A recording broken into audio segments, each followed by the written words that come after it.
You're listening to a bonus episode of The Dairy Edge featuring Teagasc's weekly Let's Talk Dairy webinar series, which is also available as a podcast. Welcome you all here to today's Let's Talk Dairy.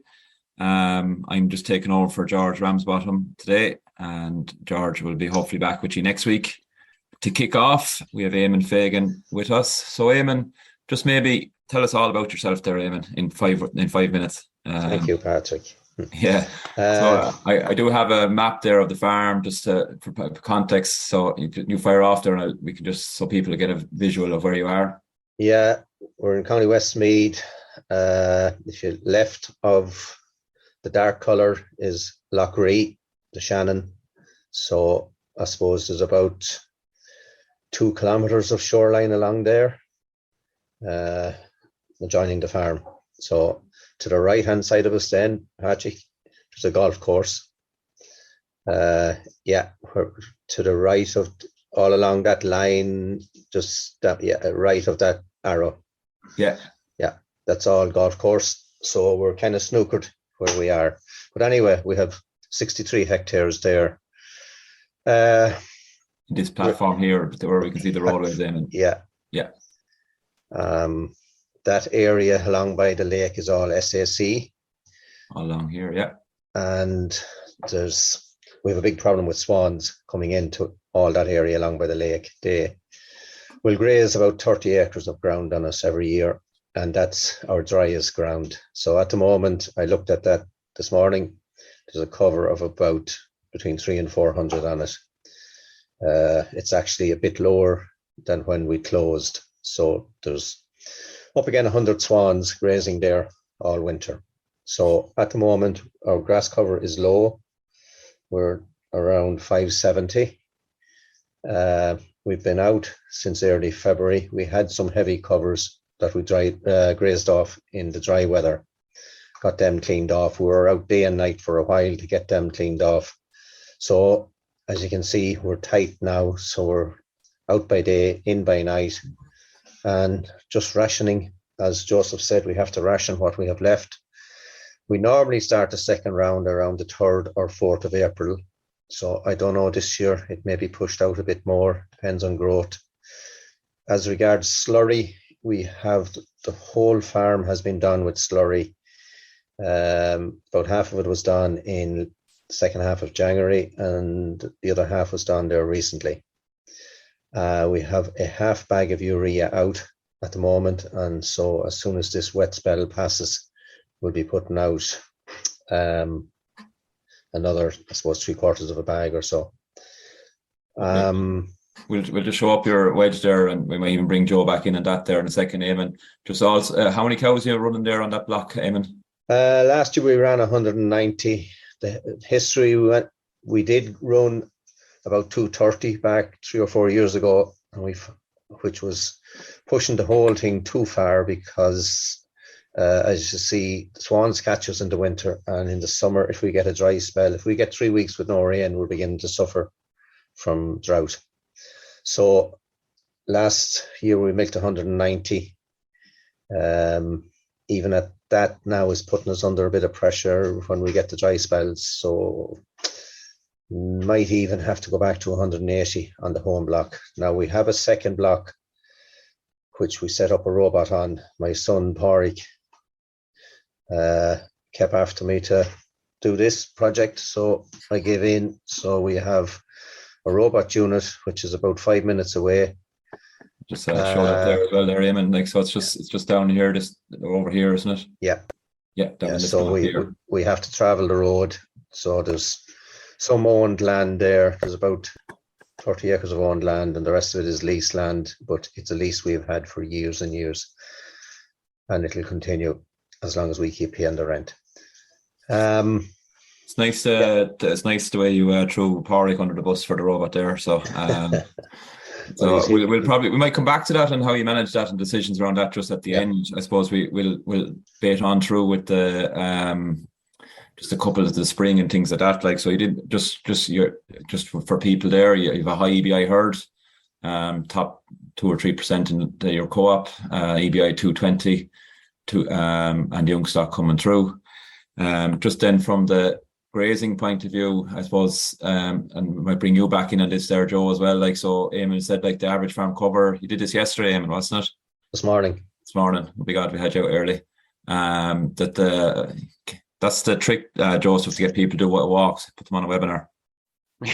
yeah. Put the bit of pressure on. Yeah. So the farm cover there is 570. So which ground there on that there, Eamon, would be the sort of that'd be towards the back end of the wedge there that the geese are on, or the swans, I should say. They're on paddock 11, 12 and 13. 11, 12 and 13, yeah. So the middle ones there that you were saying are all in around 300 or 400. Yeah, and they haven't been grazed. Cows haven't been on them yet at all. Yeah, and the swans are still on them, so they'll fall out, sink out within the thing. And these covers up to the front here, you're at 16, 1700. So your cover will, as you graze them heavier covers off, your cover will drop fairly fast. So for the next, if we take it, we're Paddy's Day now, you need to get to, I suppose, Joseph, in around the 7th of April or somewhere like that, to give these paddocks here a chance to come back. That'd be fair, Joseph? Yeah, no, at least like, probably 7th, 8th of April is probably where we're looking. As I said, if someone is targeting the first few days of April, they need to have 600, 700 on 3 or 4. I think it's probably a common thing, Patrick, that people tend to say, I have 700 or 800 on my first, but it's really the average of the first 3 or 4 that we really need to be focusing on. And just another one there, Patrick, just it's no harm to, I suppose, when we are down and we're hitting maybe the 500s or somewhere in around that at this time of the year, a very handy one to figure out grass allowance that you can give them is pretty much divide your growth by your stocking rate, and that'll give you the grass allowance. So maybe that growth there, we were saying maybe growth are in around 15 or something like that at the minute over, for this week. Like, so even 15 divided by 2.74, like you're talking 6, 5 or 6. So it's grazing by day. Yeah. On a lot of farms at the minute that have under, the 6, in around the 600. And Eamon, there, just which were the first paddocks you did graze on your own? 17, 18 and 19, I and suppose. 18, yeah. So they're sitting in around 500, 550. Yeah. And I suppose what your point there, Joseph, is that they need to be in around at least 11-ish hundred come the start of the second round. Mm-hmm. And I suppose, Eamon, the question is for you, over the next, we have 20 to 25 days, sure you'd want a growth of about 30 on average a day over the next 20, 25 days to get them up to 1100. The farm should be able to do that if the weather... Well, the farm heats up quickly. It's if we get mild weather, it will jump. Now, I know we were out by day and night around this time last year, or a little bit earlier, I think. We were out full time. Yeah. I think it's the moral of the story there this year, Eamon. The weather conditions were brilliant in spring, hard to leave them behind you. Yeah. Okay, you were getting hit by the swans, but a lot of people, their average farm covers were slightly lower starting off because of the overwinter growth. So people are probably a little bit ahead of themselves and just want to look. In one sense, you could say the wet weather helps. It's easier to put cows back in by night, but you wouldn't want to be letting your cover drop a whole lot more, or it could put you under more pressure for the second round.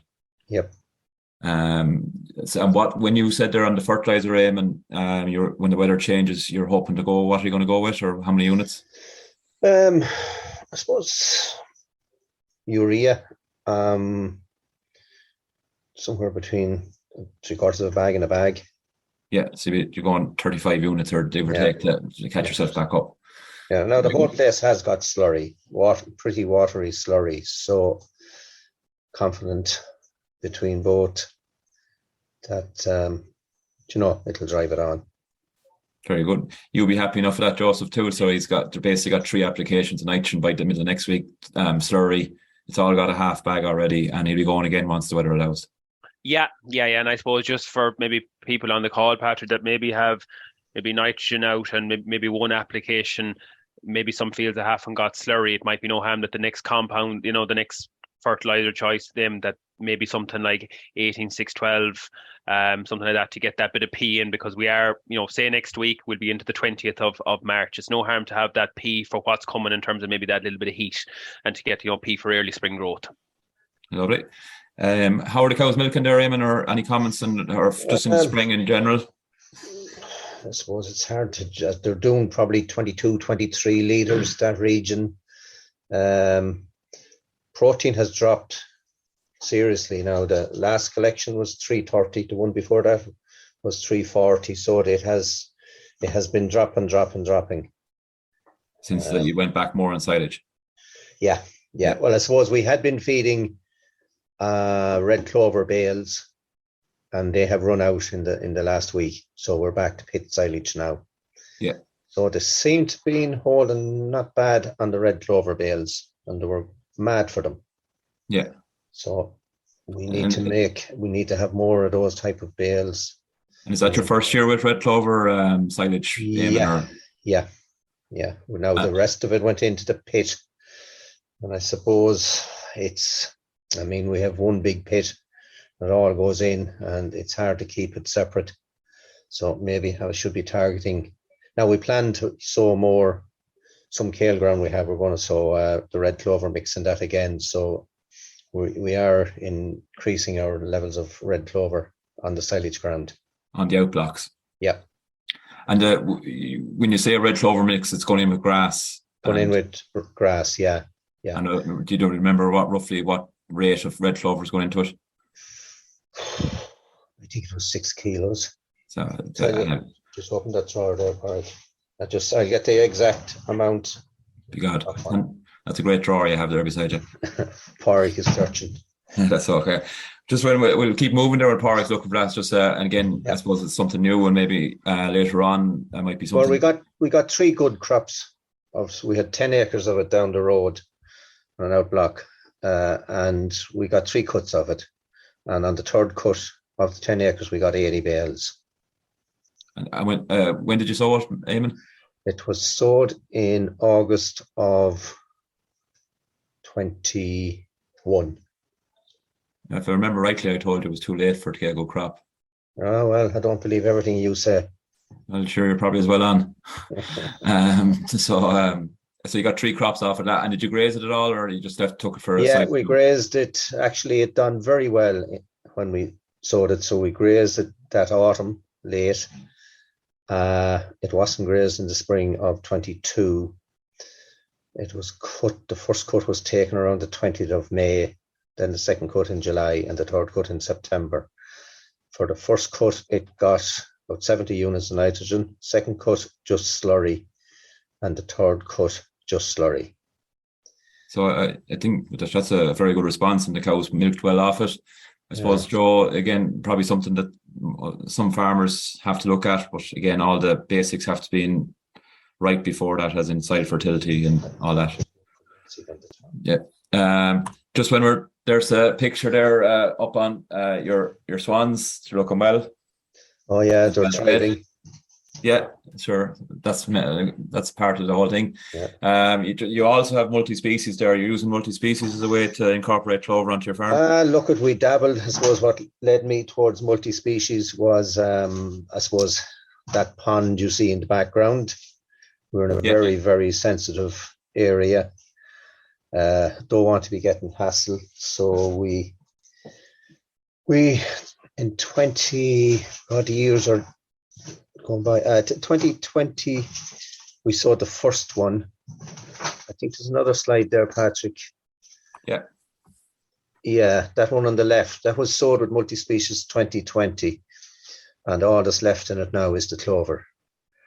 A good take of clover in it, and that actually only got it got a bag of urea in 2022 before the 1st of April, and I got no more bag nitrogen, and we would have put watery slurry on it maybe for after 6 grazings through the summer, and it grew as much grass as it.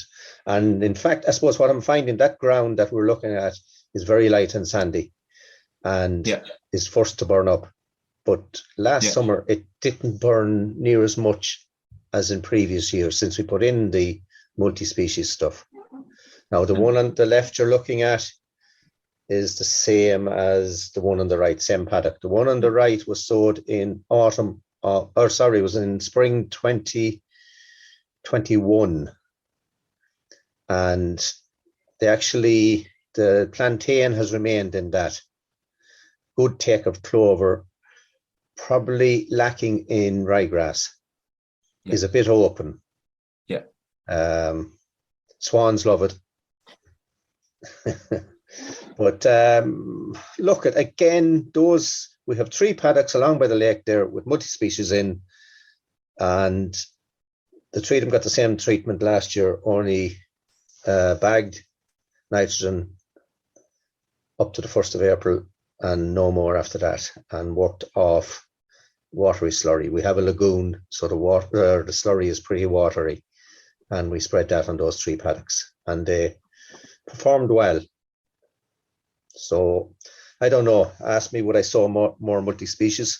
From what I see, the multi-species will die out of it. So if the clover is what's driving the growth.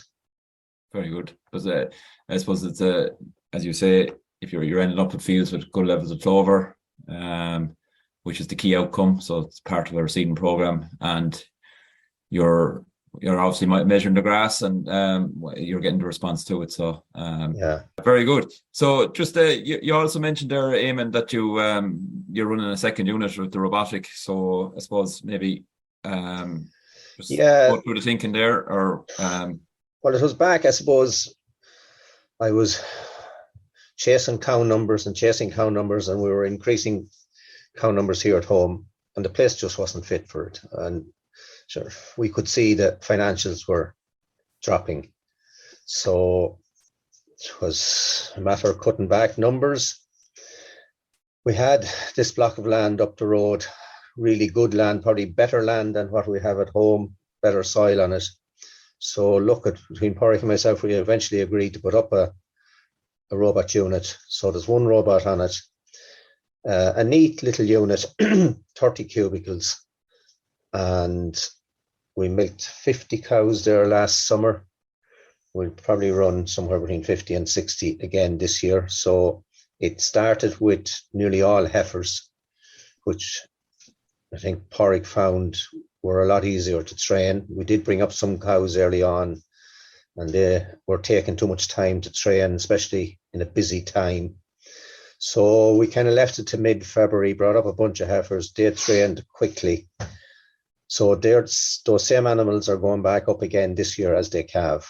So we bring all home, calve them at home, and bring them up in bunches of maybe 8 or 10 then. And so what will go up to make up the numbers this year are more heifers as well. They're just take to it much quicker. So it's working nicely. Pádraig has it well set up with roadways, wires, trying to keep it as simple as possible so that's not taking too much time. And do you find, the decision around the robot was labour saving, and that's hard to, in the second unit, I suppose? Yeah, I suppose, most people were telling us put in a parlour, sure, it makes more sense from a cost point of view. And we kept wondering about the labour, and I suppose the labour came home to bite us then, because we had a man for 20 years here and he left us at Christmas, just got fed up of dairy farming. So, I mean, in hindsight, it was the best thing to do, because we've been finding it. Well, we have staff now. We have a student which came in March, but it was a tough month of February. There was 2 of us, Pádraig and myself, and then a local girl has come in to help us as well. So it was tough going without the man we had for years who knew the place well.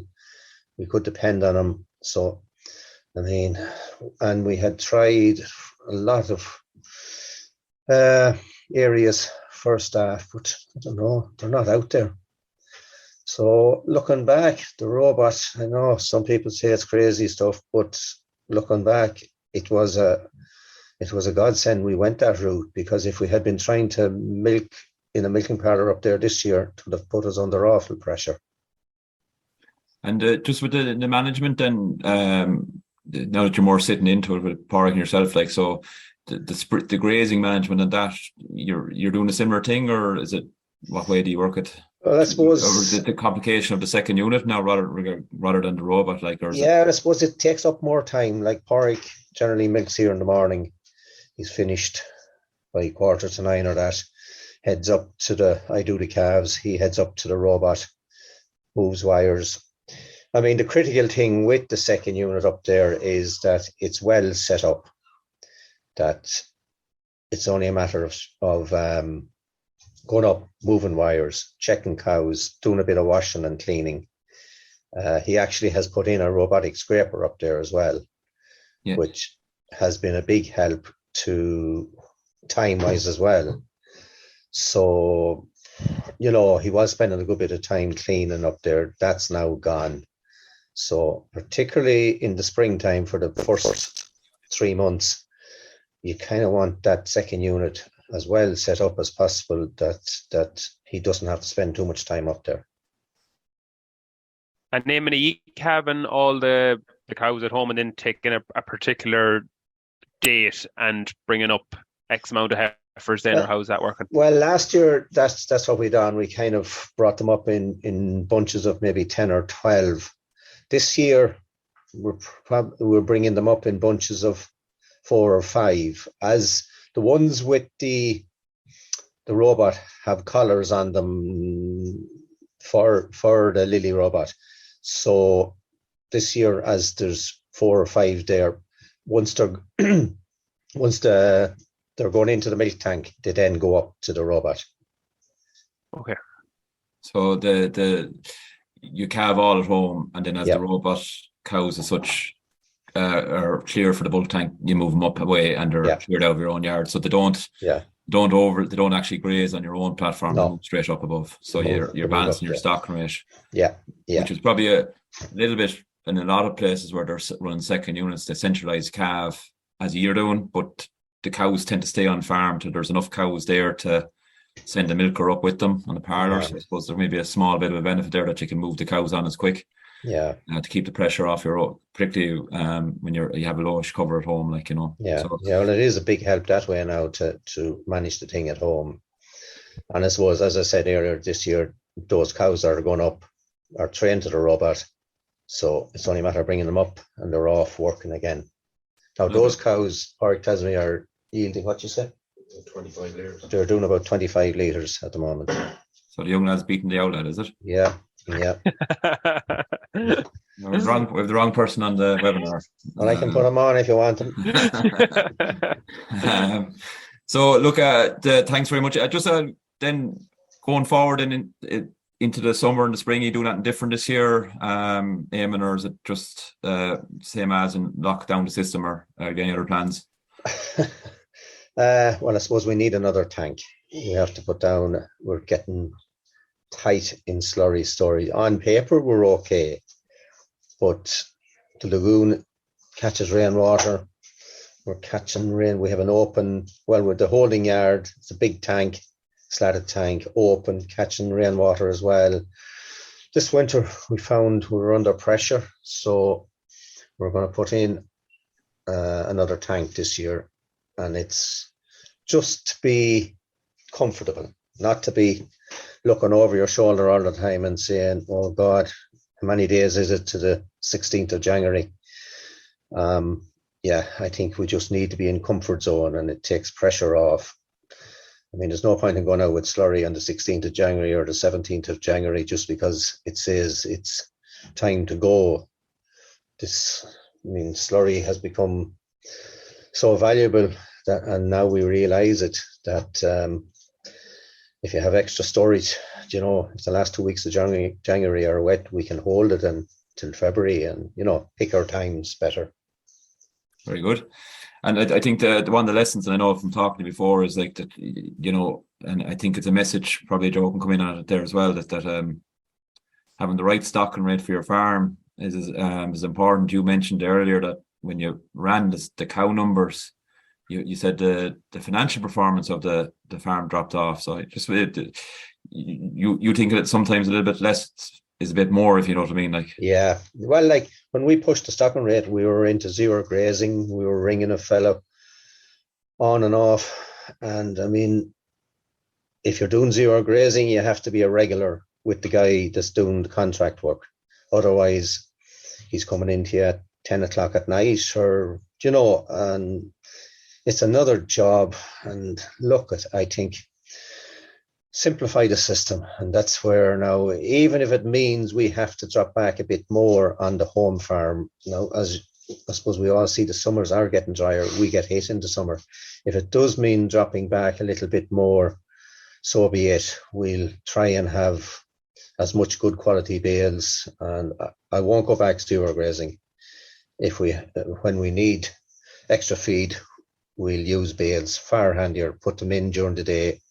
They're there for stock. This thing we found with the zero grazing, you put in a big load of grass there, and maybe at 6 or 7 o'clock in the evening, you have to go up again at 9 and push it in.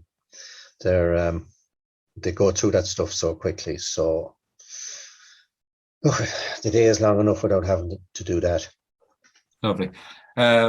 Just thanks very much, Eamon. I suppose the moral of the story there has been a good spring, just from Joe's point of view with the grazing and all that, just for a lot of people to, I suppose, hold their own now for the moment. If there's any questions or that there, just put into text box. Joe, you just wanted to come in there about clover walks. Yeah, just to share that quickly for a minute, just a nice few participants on there, just to highlight it. It's in today's journal, anyways. But I suppose the Dairy KT team, the Teagasc 10, Clover 150, and the researchers were running a series of Clover walks again this spring. And just to highlight them, they're starting Tom O'Connell's in Cork, Clonakilty College on the 3rd and 4th of April, then to Cashlin, Tipperary, down Johnstown Castle. So it's a cross enterprise. All enterprises are included in this. The calf to beef system in Johnstown Castle, and Michael Hearn and Ballyduff in Waterford, down to County Kerry then, and County Laois then. Thomas and David Fennelly, up into Midlands, Peter Robinson in Multifarnham, and over then to Grange then, the suckler system then on the 12th of April. O'Dee's farm in County Limerick, and O'Shingallen then in Donegal on the 13th, and the final two then, Killian Brennan in County Cavan, and finishing then on the 18th of April in Athenry in the sheep unit in Teagasc. So won't dwell on it, just that there's hopefully there's a number of units, one per regional unit in Teagasc, and hopefully there's something for in every location throughout the country in the coming week, starting the 3rd of April. Thanks very much, Joe. Look, we're gone a half an hour there, or a little bit over. Big thanks to Joe for coming on and giving us the update, and for Eamon and Pádraig. I've known Eamon and Pádraig a good while now, and I can say it's a farm well worth visiting. Particularly, there's a local pub that you can call into afterwards. That's worth a hunt, isn't that right, Eamon? That's for sure, Patrick.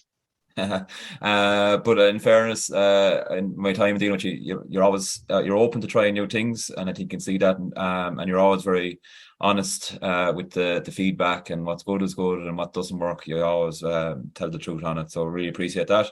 And look, for everyone, best of luck for the coming week. And as we said, we're at Teagasc, we're running a breeding week with Stuart and a number of events next week, so just keep a lookout for that. Sorry, Patrick, sorry. You asked me about the red clover. There was 5 kilos of red clover, 3 kilos of Moira, and 3 kilos of Aberclyde. Very good. Thanks, Eamon. And as you said yourself, you will hope to put more of that in on the outblocks. And in my own opinion, I think there's scope for that for a lot of farmers to do it. You probably should be isolating it and putting it into all bales maybe to help you through the problem parts of the year, or if you get into droughts or that. Yep. Lovely. Thanks very much. We'll talk to you again. That's all for this week's bonus episode from the Let's Talk Dairy webinar series, and don't forget to look out for more bonus episodes each week. I'll be back with the usual Dairy Age podcast on Monday, so do listen in then. I'm Stuart Childs, and thanks for listening.